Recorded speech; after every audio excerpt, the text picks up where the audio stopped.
이 친구가 고난주간을 맞이하는 우리에게 어떤 의미를 갖고 있을까?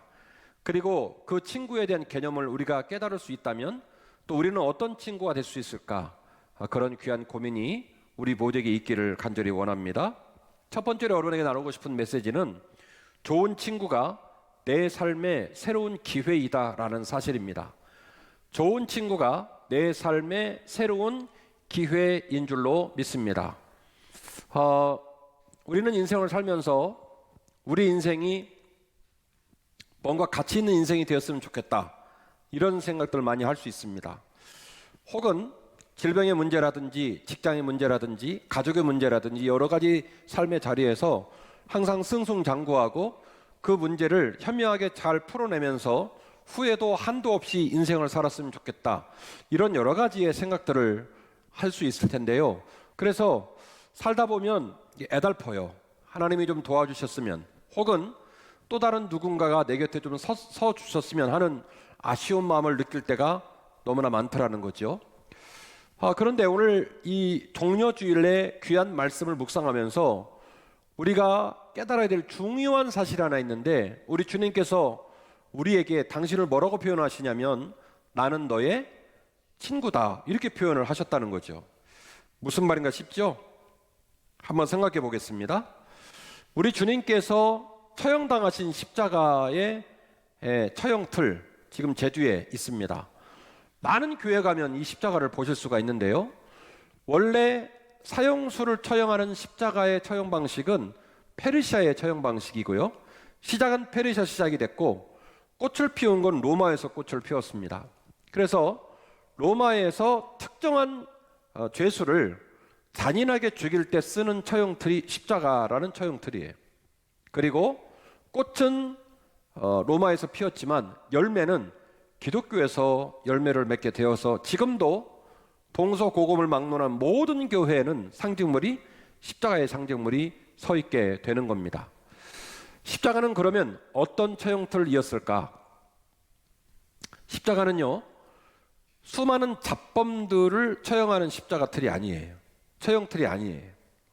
십자가는 정치범, 그 사람의 죽음을 모든 사람에게 시효하고 일벌백계 하여 모든 백성들이 알게끔 하기 위한 용도로 쓰여진 처형틀이에요. 그래서 아무나 십자가에 매달리지 않습니다. 그리고 비록 로마에서 십자가 처형틀이 꽃을 피웠다 하지만 로마 시민은 또 십자가에 매달지를 않았습니다. 왜냐하면 십자가 처형틀은 가장 잔인한 처형 방법이었기 때문에 그렇습니다. 아무리 로마인이 죄를 짓고 또 죄를 지어도 그래서 로마인은 십자가에 매달지를 않았다는 거죠. 이 처형틀에 주님이 매달리신 거예요. 그리고 주님께서 십자가에 매달리실 때 주님만 매달리신 게 아니라 주님의 좌우편에 강도가 매달려 있었는데요, 이 강도들은 그러면 또 어떤 사람이었을까? 신약성경 마가복음 15장 27절 말씀을 보니 예수님 주변에 매달려 있는 두 강도를 헬라어 언어로 레스티나이 이렇게 기록을 했어요. 레스티나이, 강도라는 뜻인데 이 강도라는 뜻은 특별히 정치적인 혐의를 가진 강도를 말하는 겁니다. 예수님 시절에는 젤롯당이라고 하는 열심당이 있었어요. 이 열심당 사람들은 무력으로 독립운동을 행사하고 쿠데타를 일으키고 수단과 방법을 가리지 않고 폭력을 행사해서라도 주권을 회복해야 된다라고 믿었던 사람들이에요. 그래서 마가복음 15장 27절의 기록은 예수님 주변에 매달린 두 강도가 레스테나이, 정치적 강도였다라고 기록을 하고 있다는 거죠. 그리고 요한복음 18장 40절 말씀에는 우리가 잘 알고 있는 바라바 얘기가 나옵니다. 예수님을 십자가에 매달기 않기 위해서 빌라도가 바라바라고 하는 대체물을 내세워서 유대인들에게 묻지요. 바라바를 죽이게 할 거냐, 예수를 죽이게 할 거냐. 그랬을 때에 유대인들이 모두 말하기를 십자가에 처형하라, 십자가에 처형하라 이렇게 얘기하는데, 이때 소개했던 바라바라는 인물도 역시 레스티나이라는 단어를 썼습니다. 따라서 주석에 따르면 바라바나 예수님 좌우에 맺힌 두 강도는 정치사범이었다라고 해석을 하고 있는 겁니다. 다시 말씀을 드리면 십자가에 매달린 사람들은 아무나 매달리는 죄인은 아니라는 거예요. 정치적으로 효시를 해서 많은 백성들에게 일벌백계하고 정치적인 시위를 할 수 있는 수단의 대상물들만 십자가에 매달았다라는 것이죠.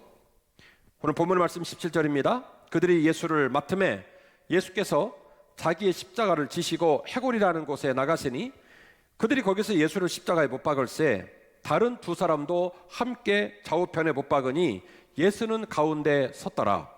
빌라도가 패를 써서 십자가 위에 붙이니 나사렛 예수의 유대인의 왕이라 기록하였다. 이렇게 기록을 했습니다.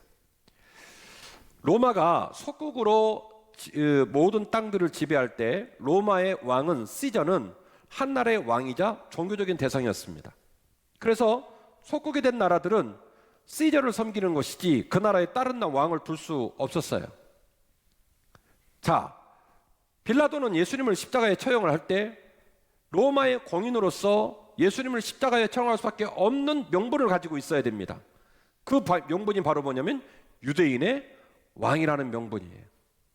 그래서 빌라도는 예수님을 십자가에 못 박음으로 말미암아 예수님이 유대인의 왕이라는 사실을 인정했고, 뿐만이 아니라 예수님이 유대인의 왕이라는 것을 예수님이 죽는 모든 과정을 보는 사람들에게 공포하기를 원했습니다. 이어지는 보면 이렇게 기록되어 있죠. 예수께서 못 박히신 곳이 성에서 가까운 거로 많은 유대인이 이 패를 읽는데 히브리와 로마와 헬라말로 기록되어 있다. 먼저는 유대인 모두가 읽을 수 있는 히브리 말로 유대인의 왕이라고 썼고, 그 다음은 로마 사람들 라틴어로 기록을 해서 로마 사람은 모든 사람이 그걸 볼 때마다 유대인의 왕을 읽을 수 있게 했고, 당시에 흩어져 있는 모든 사람들이 읽을 수 있는 모든 사람들의 공통어인 헬라어로 기록을 해놨어요. 뭐라고요? 유대인의 왕이라고. 그 글을 보고 산헤드린 공의회 회원인 대제사장과 산헤드린 공의회 회원들이 시비를 겁니다. 기분이 나쁜 거예요. 유대인의 왕이라는 사실을 인정할 수가 없는 거예요. 그래서 빌라도에게 청원을 합니다. 앞에다가 가로 열고 자칭 유대인의 왕이라 써주라 라고 청원을 하게 되는 거죠. 오늘 부목사님이 읽으신 본문에 나오는 내용입니다. 빌라도는 그 이야기에 관하여 다음과 같이 말합니다. 나는 마땅히 쓸 것을 썼다. 유대인이 읽어도 그는 유대인의 왕이고, 로마인이 읽어도 그는 유대인의 왕이고, 또 다른 히브리 사람을 비롯한 이방인이 읽어도 그는 여전히 유대인의 왕이다. 나는 그 이름을 바꿀 마음이 조금도 없다. 자, 여기까지가 오늘 본문이 말하고 있는 예수님의 십자가 처형 사건에 대한 일반적 기술이에요. 십자가는 수많은 잡범들이 매달리는 처형틀이 아니었다. 십자가는 대단히 정치적인 혐의를 가진 사람이 매달리는 사형틀이었다. 십자가는 유대인의 처형 방식이 아니라 당시의 모든 패권을 가진 로마의 처형 방식이었다. 예수님을 십자가에 매달린 빌라도도 예수님을 유대인의 왕으로 인정했을 뿐만이 아니라 그것을 시샘하고 예수님을 유대인의 왕으로 인정치 아니하는 유대의 지도자들에게 내가 마땅히 쓸 걸 썼으니 시비 걸지 말라고 얘기하고 그 이름을 바꾸지 않았다. 이 이야기가 오늘 본문의 말씀의 일반적 기술에 관한 이야기입니다. 다시 말씀을 드리면 예수님의 죽음은 대단히 정치적인 죽음이었고, 예수님의 죽음은 대단히 종교적인 죽음이었고, 메시아의 죽음이었고, 그리고 인류의 구속이라고 하는 어마어마한 사명 앞에 헌신한 위대한 죽음이었습니다. 여기까지가 우리가 알고 있는 예수님 죽음에 관한 이야기입니다. 그런데 저는 오늘 예수님이 죽어가시는 마지막 순간에 나라나 정치나 권력과는 전혀 무관하게 다른 특별한 의미의 언어와 마음을 가지고 우리에게 다가오시고 계시다는 사실을 여러분에게 알려드리고 싶어요. 자, 빌라도도, 우리도, 산헤드린 공회 회원도, 모든 사람들이 예수님이 진짜 유대인의 왕인지, 왜 십자가에 매달려야 되는지, 그리고 이것은 정치적으로 거의 포위가 되어서 피할 길이 없이 죽게 된 정치사범의 죽음 사건이에요. 이게 일반적 상황의 흐름인데, 정작 예수님 본인은 십자가에 달려 돌아가시면서 전혀 다른 곳에 마음을 두고 전혀 다른 언어를 쓰기 시작합니다. 모든 사람이 이 일은 국가적인 일이고, 이 일은 정치적인 일이고, 이 일은 종교적인 일이라고 말하는 와중에도 예수님은 생각이 달라요. 예수님은 자신을 십자가에 못 박고 있는 병사들을 끝까지 용서하십니다. 하나님 아버지, 저들이 지금 무엇을 하는지 알지 못합니다. 저들의 죄를 용서하여 주옵소서. 예수님과 함께 십자가에 달려 죽고 있던 두 강도 중 한 사람이 자신의 삶을 반성하고 예수님의 마지막 가는 길을 깨달았습니다. 그래서 주님에게 말을 겁니다. 그 절체절명의 위기적 순간에 주님은 그 강도와 대화하는 것을 조금도 괴념치 않고 끝까지 그 강도와 대화를 해주셔서 끝내 그 대화의 마지막은 뭐냐면 내가 낙원에 있을 때 너와 함께 있을 것이라고 말씀을 해주셨습니다. 그리고 예수님을 낳으시고 33년 동안 예수님을 길러주신 예수님의 어머니 마리아, 마지막 죽어가는 그 와중에 제자 요한에게 나의 어머니를 너희에게 맡기니 내가 죽은 다음에라도 내 어머니를 잘 돌봐주기를 원한다는 말씀을 남기시게 되죠. 제가 오늘 설교의 서두에 여러분에게 소개했던 예수님의 십자가 처형과 종교적인 의미와 정치적 의미와 그리고 기독교 역사의 메시아에 가는 길에 그 위대한 이야기의 결과는 전혀 다른 결의 마음과 이야기가 주님의 마음에 담겨져 있습니다. 제가 왜 이런 얘기를 하고 있을까요? 본문의 말씀, 우리가 19장 말씀을 읽으셨는데 15장 12절의 말씀을 여러분에게 소개하고자 합니다. 내 계명은 곧 내가 너희를 사랑한 것 같이 너희도 사랑하라 하는 이것이니라. 사람이 친구를 위하여 자기 목숨을 버리면 이보다 더 큰 사랑이 없나니 너희는 내가 명하는 대로 행하면 곧 나의 친구이니라. 요한복음 15장은 나는 포도나무여 너희는 포도나무 가지라고 하는 말씀으로 유명한 본문입니다. 그 이야기가 진행되고 난 후 주님은 포도나무와 포도나무 관계를 다시 이어가면서 또 다른 단어 하나를 소개하는데 바로 친구라는 단어를 소개합니다. 나는 너희를 더 이상 종이라 부르지 않을 것이다. 종과 주인의 관계는 상하의 관계이기 때문에 절대로 주인의 이야기를 종이 할 수 없지만 너희는 나의 친구이고 내가 너희들의 친구가 되어줄 것이니 내 아버지의 생각, 내 아버지의 뜻, 내 아버지의 가는 길, 내 아버지가 원하는 모든 것을 조금도 남기지 않고 너희에게 다 이야기해 줄 것이다. 그러므로 내가 너희의 친구가 될 것이다. 그리고 말씀하시기를 친구가 되었을 뿐만이 아니라 친구로서 줄 수 있는 가장 위대한 선물이 있는데 친구를 위하여 목숨을 주는 것이라는 거예요. 요한복음 15장 말씀을 들었던 제자들은 그 말을 알아들었을까요? 못 알아들었을까요? 전혀 못 알아들은 거죠. 주님의 마음은 각오가 섰습니다.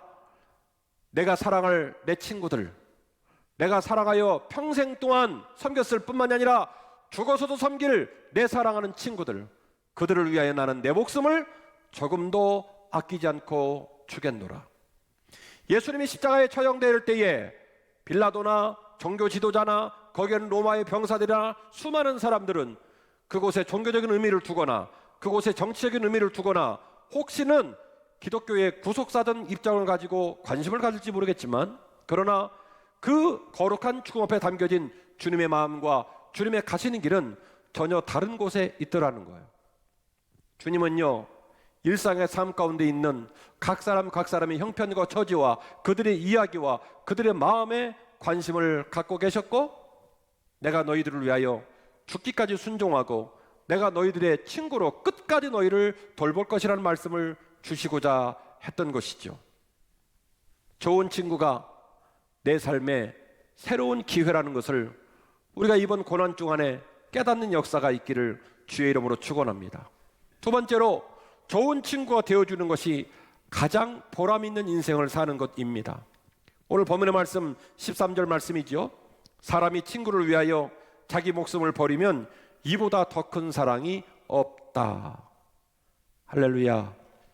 주님은 우리에게 좋은 친구의 모범을 보여주셨습니다.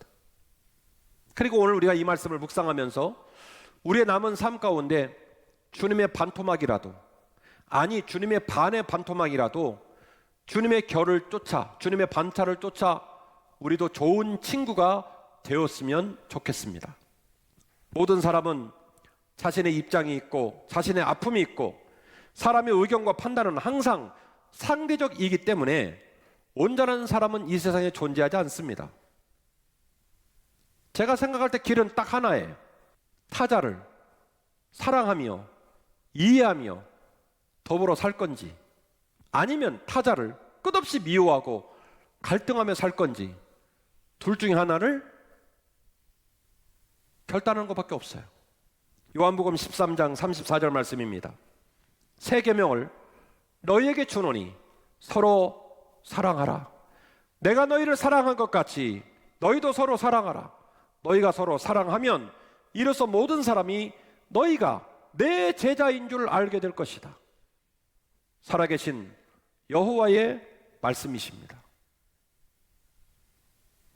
로마서 12장 9절, 사랑에는 거짓이 없나니 악을 미워하고 선에 속하라.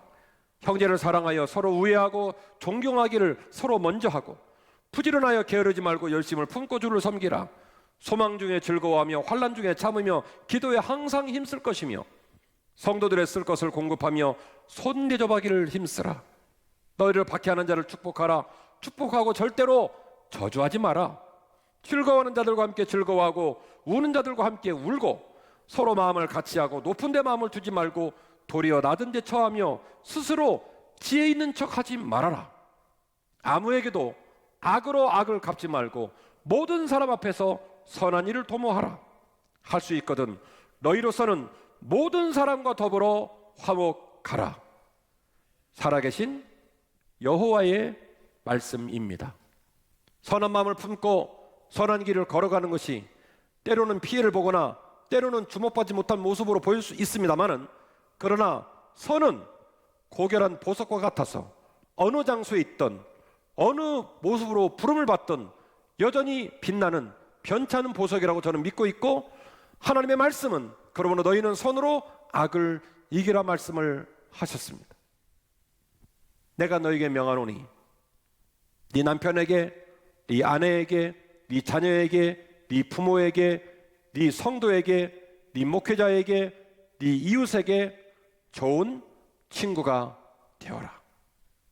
서로 사랑할지니, 끝까지 서로 사랑할지니 내가 너희에게 사랑을 가르쳤기 때문이고, 그리고 손대접하기를 힘쓸 것이며 항상 손으로 악을 이길 것이며, 할 수만 있거든 너희 모든 사람들로 더불어 화목한 마음을 가지고 살아라.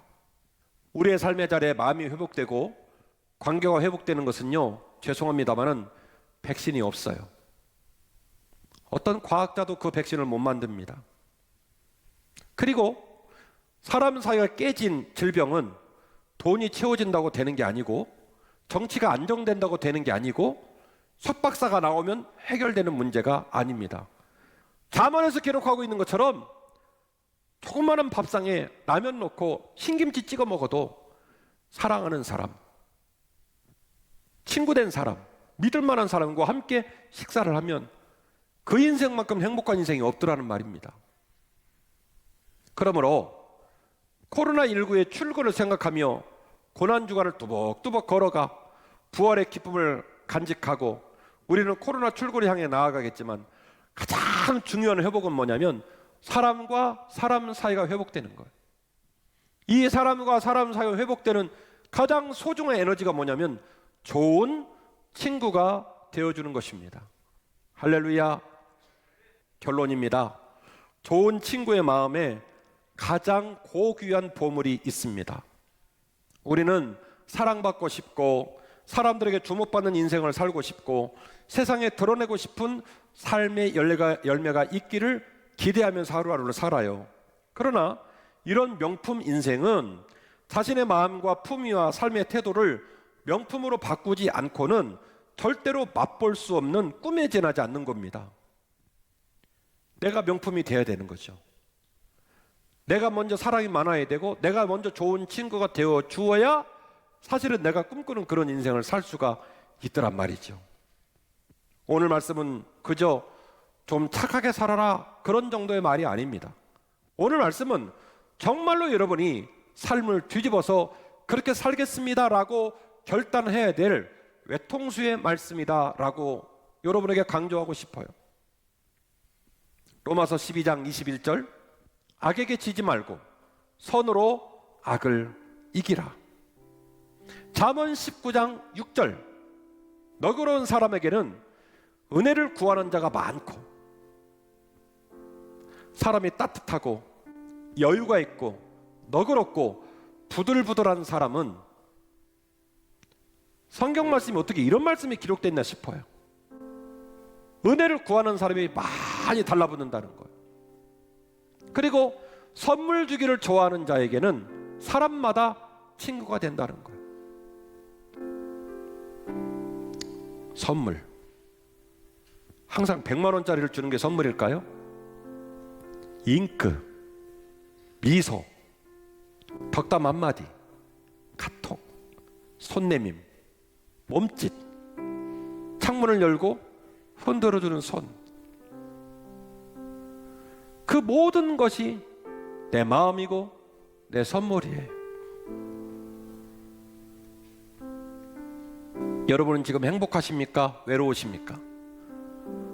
여러분 지금 행복하십니까? 슬픕니까?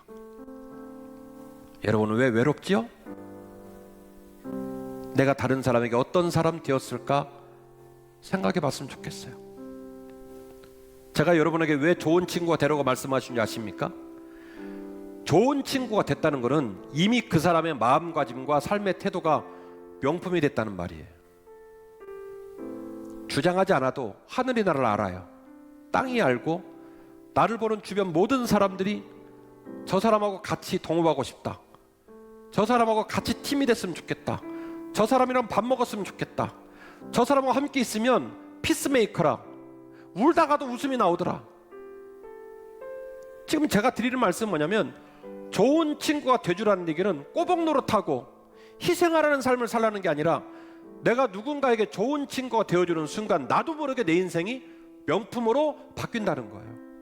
나를 특별하게 어필하지 않아도, 나 좀 알아봐 달라고, 내가 그 일을 하고 싶다라고 어필하지 않아도 하늘이 알고 땅이 알고 모든 사람이 나를 알게 되는 그런 명품 인생으로 바뀐다는 거예요. 좋은 친구가 되겠다는 마음을 먹고 좋은 친구가 되려고 몸부림치는 하루하루의 삶이 쌓여지면서 이미 우리들의 생각과 우리들의 마음과 우리들의 삶의 깊음과 넓이가 전혀 다른 모습으로 달라져 있어. 향기나는 모습으로, 품위 있는 모습으로, 따뜻한 모습으로, 하나님이 자랑스러운 모습으로 충분히 달라져 있을 거라고 제가 축복하는 거예요. 따라서 좋은 친구의 마음에는 가장 고귀한 보물이 있다고 제가 주장을 하는 거예요. 내가 누군가에게 좋은 친구가 돼주는 것은 우는 사람 눈물을 닦아주고 낙담한 사람에게 용기를 주는 명백한 열매도 있지만, 모든 사람에게 기억되는 좋은 사람, 좋은 친구인 나는 이미 그 사람에게 어떤 영향력을 주기 전에 내가 수지를 맞고 내가 풍성한 열매를 맺게 된 것은 뭐냐면, 내 마음에 뭐가 들어차 있냐면 역한 냄새를 나는 더러운 오물이 아니라 뭐가 가득 차 있냐면 향기 나는 보물이 가득 차 있게 된다는 거예요. 생각의 지평이, 그의 삶의 자리가 모든 사람에게 고결한 빛을 내는 아름다운 삶의 자리로 바뀌어 있더라는 거예요. 만나고 싶고 더불어 일하고 싶고 모든 일을 가능하게 하는 위대한 사람의 유전자가 좋은 친구됨의 마음과 태도에 담겨 있다는 것을 여러분 절대로 잊으시면 안 됩니다. 하나님 아버지, 내 아내와 내 남편에게 좋은 친구 되고 싶습니다.